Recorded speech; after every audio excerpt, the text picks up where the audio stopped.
just desires to keep happy and fed, but leave prophets and liars so they still can be read. And please put out these fires, let's go home to our beds, and we'll worry about more pressing evils instead. For when you burn up the words of an author whose dead pages pressed in a different time, you deprive those yet born of the chance to have read different thoughts from a different mind. If those words posed a challenge to the mighty and strong, will they lose any chance to ignite better deeds amongst those who might try to right wrongs, or better lives for the wrong, who might try to do right? If a young can't aspire to stay sheltered and fed with the skills of a civilized mind, then our young may conspire, slay and plunder instead, leaving learning and reason behind. We've learned ways to live with such freedom and ease, holding disease and starvation at bay. But our ways must rely on such records as these, so our lives will get harder as we burn them away. So burn not our books, leave the scrolls in their racks, even knowing their contents obscene. Iron that you look and control your attacks, heaving glowing coals on people's hard work and dreams. Listen, please, people, precious moments I ask, before you return to your mandated task. And please put out these fires, let's go home to our beds, and we'll take down the pyres to save what still can be read. And please just desires to keep happy and fed, and we'll clean up this mess in the morning. Well, it may seem that recordings of partisan hacks can preserve no great fuel for our minds, but their arguments live so much longer, in fact reoccurring to hacks throughout time. When you know that some parts of our lives do not change despite the laws of the land or the year, it might help you decide when you try to arrange to act with a purpose, not react in fear. So burn not our books, leave the scrolls in their racks, even knowing their contents obscene. Iron that you look and control your attacks, heaving glowing coals on people's hard work and dreams. Listen now, people, to you I must plead. Ignore primal fears, please think of our needs, and we'll try to retire, and we'll go home instead, building better desires from the words you have read. And then we'll retire and discuss while we're fed, using coals to cook beans and not books. If what you hate are the words that are scratched by the reed, then you still have an option of keys. Don't censor or burn one lone madman's creed, or his legend and fame will increase. If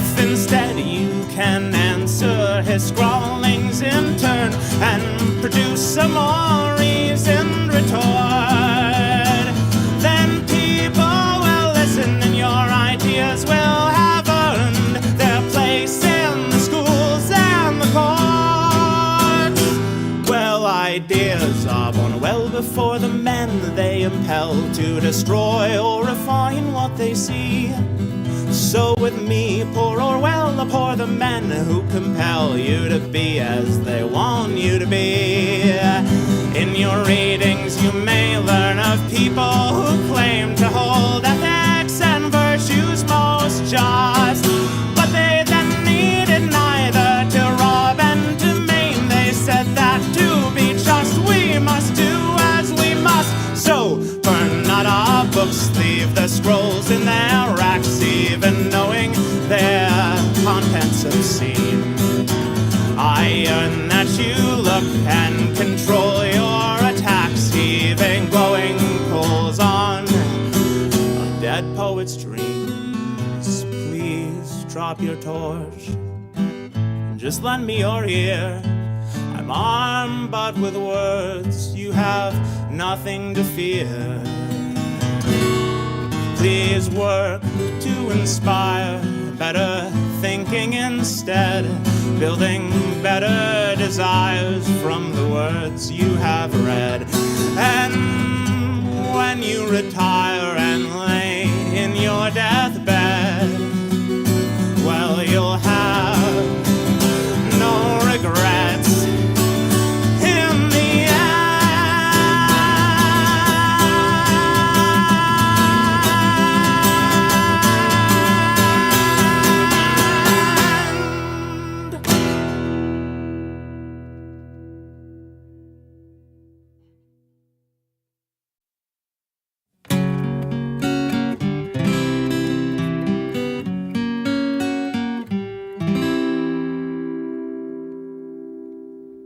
When he was a toddling lad, he thought a cactus a toy.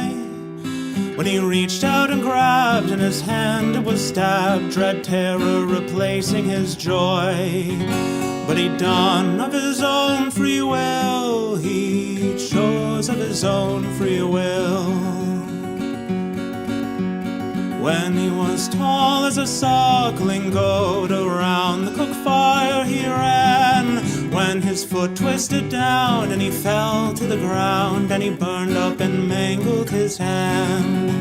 But he ran of his own free will, he chose of his own free will. Scarce had the feeling returned to his fingers, though mighty a scar did remain. A smooth man sold him balm that would soothe and would calm, but instead caused more damage and pain. But he bought of his own free will, he chose of his own free will. His parents were through with this burdensome boy and sent him to work on a farm, to haul chaff and split logs and feed orange rinds to hogs and keep himself distant from harm.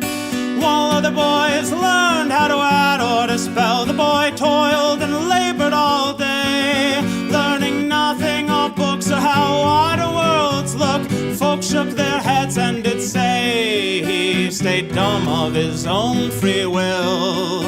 He's dumb of his own free will. When the boy was of age, the farm sent him away to work at a shop for a trade. But no foreman would have an illiterate scab except a strange man with a spade. He went of his own free will, he chose of his own free will. That night the boy found what the man did for work, crossing through field, turf and hedge, digging up graves for the riches they gave, and the dead couldn't mind they were dead. The next night things went wrong for the boy and the man, sneaking in through the churchyard. Townsmen lay in wait just beyond the back gate and set on them both and quite hard. They stole of their own free will, they were thieves of their own free will.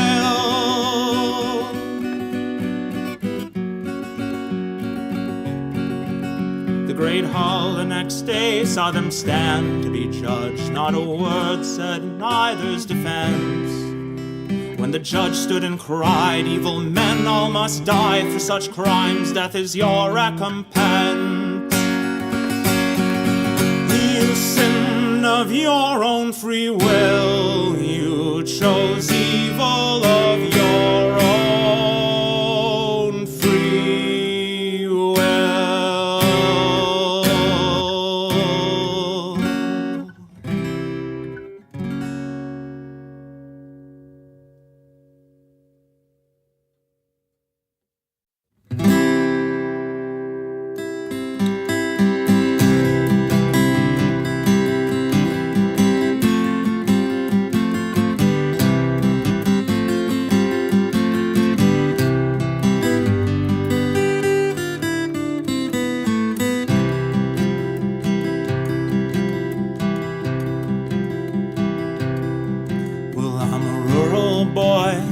Determined to win some cash from all and pardon you and free us from this hellish life of 12-hour shifts and overnights. These young boys that I'm walking with have no experience, they've got no grit.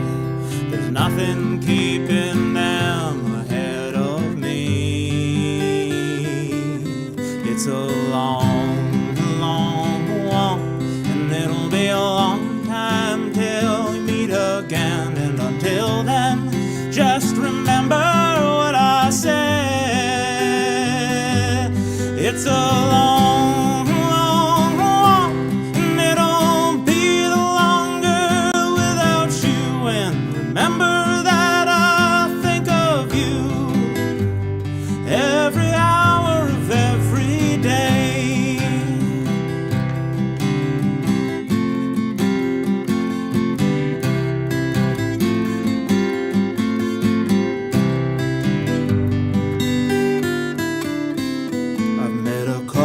Guys from across the states, and it's brought me to appreciate the mix of circumstances that brought us here today. Well, the one thing that I notice is most of them, well, they're just kids.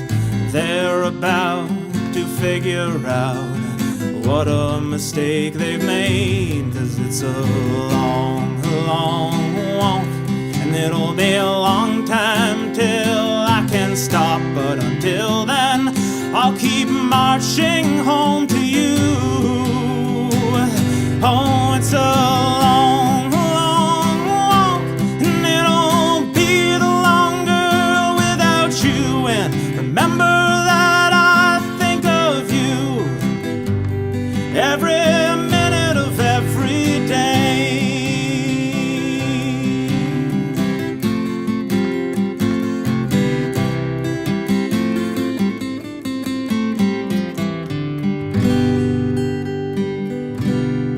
Well, I've heard old Pa talk death before when he was burning out traitors in the Major's War.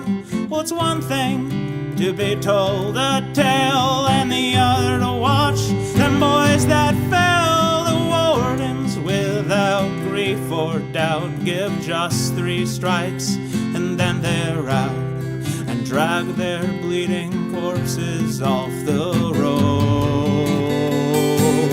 It's a long walk, and it's getting hard, but I'm still on the way.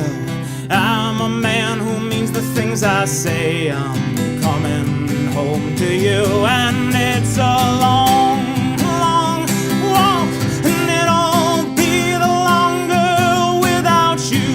And remember that I think of you every goddamn second of every day.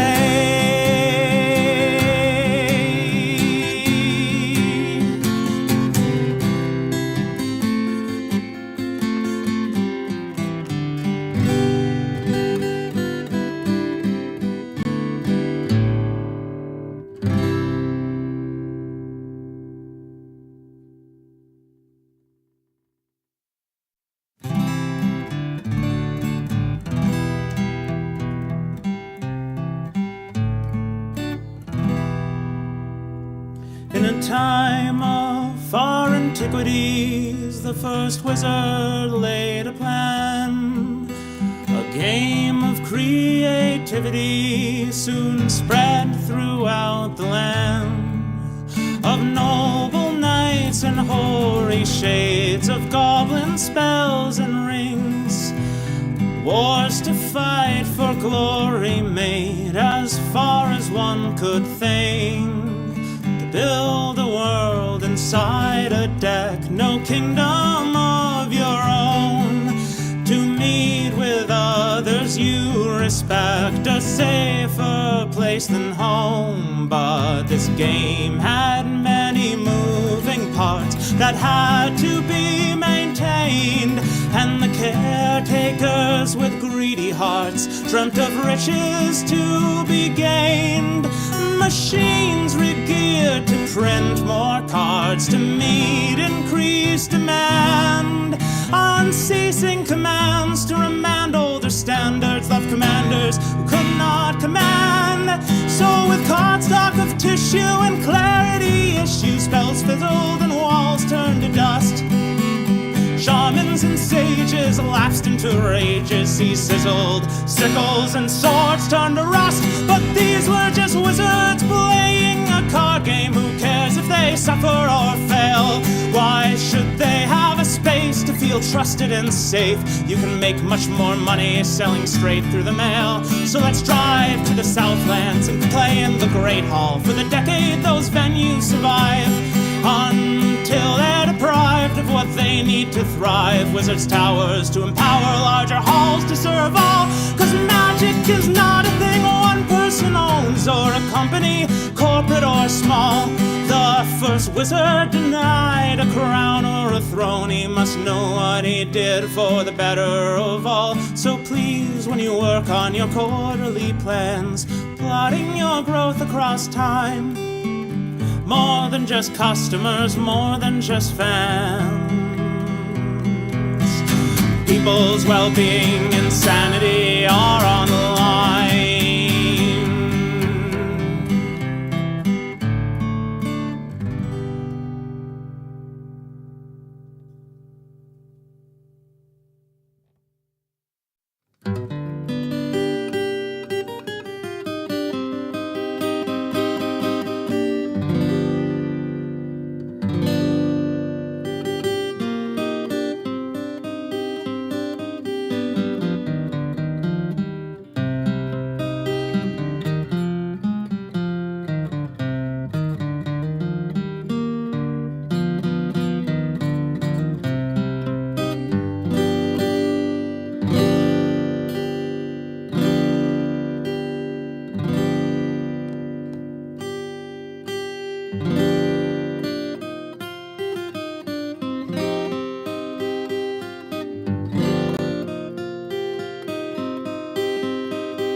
People like to pontificate and love to tell me that the moon's a false projection and the world is really flat.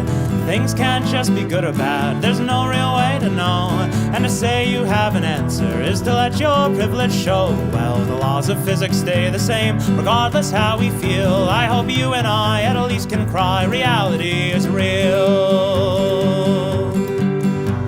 Reality is real, reality is real. The stars in the sky are burning gaseous spheres.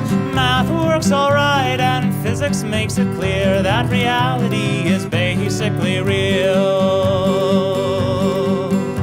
Sometimes I almost lose my mind when someone tells me that it might be true for me, but for them there are different facts. Because they want it to be that way, well that way then it is. So let's repeat the same old horseshit that was fed to us as kids. Well, our behavior has to change regardless how we feel. I hope you can take a stand and present a strong appeal that reality is real.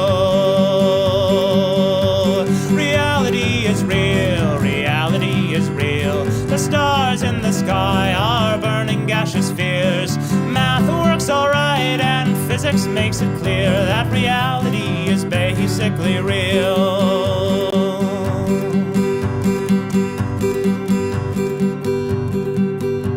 The world's a complex place, there's many questions left to ask.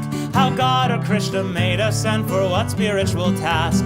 How can we know what came before if none of us were there? We must trust revealed knowledge from a God who truly cares enough to lead our lives with threats of hell inside our heads. Well, I hope that you dodge that trap and come to see instead that reality is real.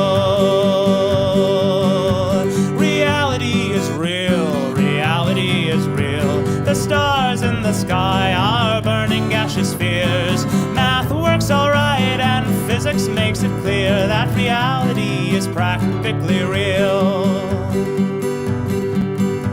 Perhaps you've come across folks who think you can read the stars, or learn about the future with the shuffling of cards, or speak to ancient life forms in amethyst or jade, or let spinal sublimation cure the problems that you've made for your body by not harnessing the boundless flow of ki. Well, I must insist you prove all this before giving up my plea that reality is real.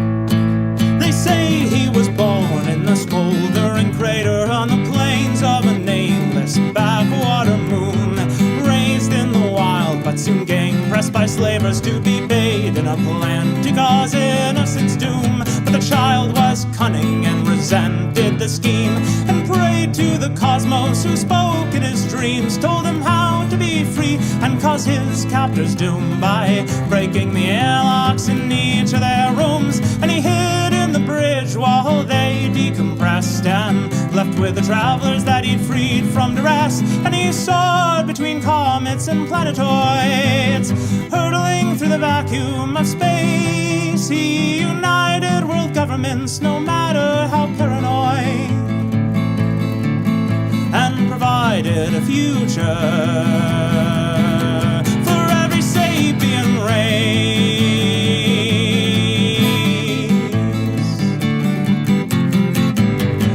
Thousands of star systems freed by his deeds. By the time he was only 15, he listened to people and cared for their needs, if they were fleshy like him or sentient steam. But every new alien, no matter how odd, held this belief despite creed or God. Time was moving too fast with still too much to do. If things kept drifting apart, well then it had to be argued. Space would expand until things went cold. Any option to stop it would be desperate and bold. And he soared between comets and planetoids, hurtling through the vacuum of space. space. He united world governments, no matter how paranoid, and provided a future for every sapient race.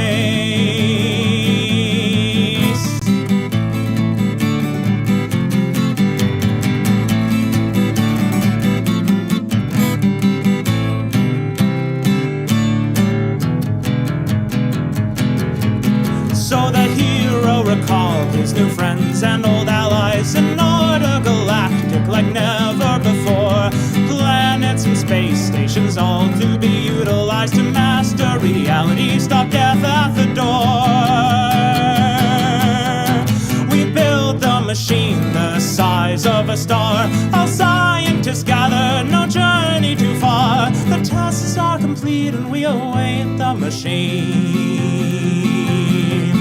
to bring us oblivion or our eternal dreams. And the hero that gave us the dream and the joys and risk, we accepted all with one voice. And he soared between comets and planetoids, hurtling through the vacuum of space. He united world governments, no matter how paranoid, and provided a future for every sapient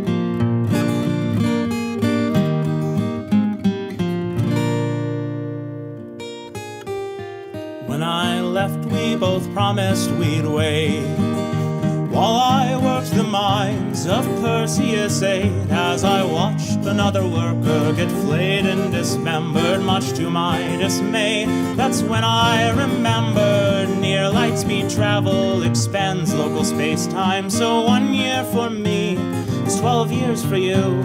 By the time I'd return to feel the earth's sunshine, you'd be just 2 months shy of 72. I know that you've already realized this.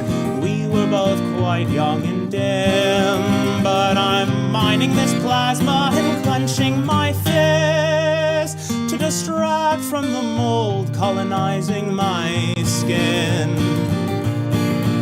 I have less than a quarter of my own DNA. I'm more protozoa than man, and I'm on break from mining, and I had to say, I have to assume this is going according to plan.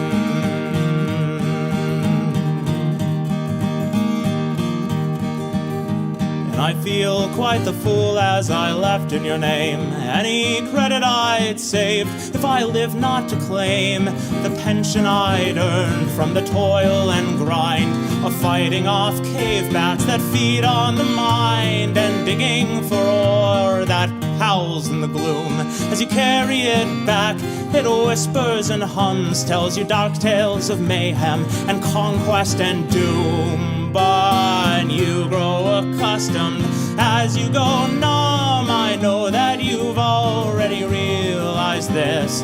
I should have read the fine print, but I'm hauling this ore and I'm clenching my fists as tendrils of slime drip down my chin. Bombarded by particles exotic and rare, I've become much more mushroom than man. I complained to the foreman, but he didn't care.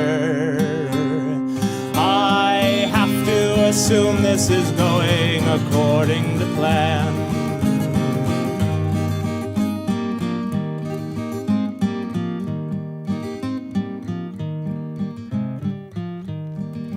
Enjoy the fruits of my labor without any shame. My hands have no fingers I could point at you. Still I wish I had not put the accounts in both names. Is a thought that still lingers as I dissolve into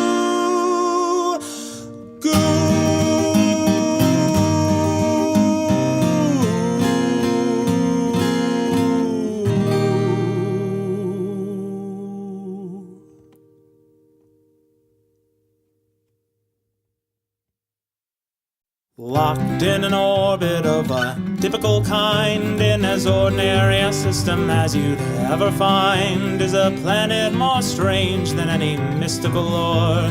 But let me recount, for you're new through the shuttle door, and I feel a bit better when I'm not on my own.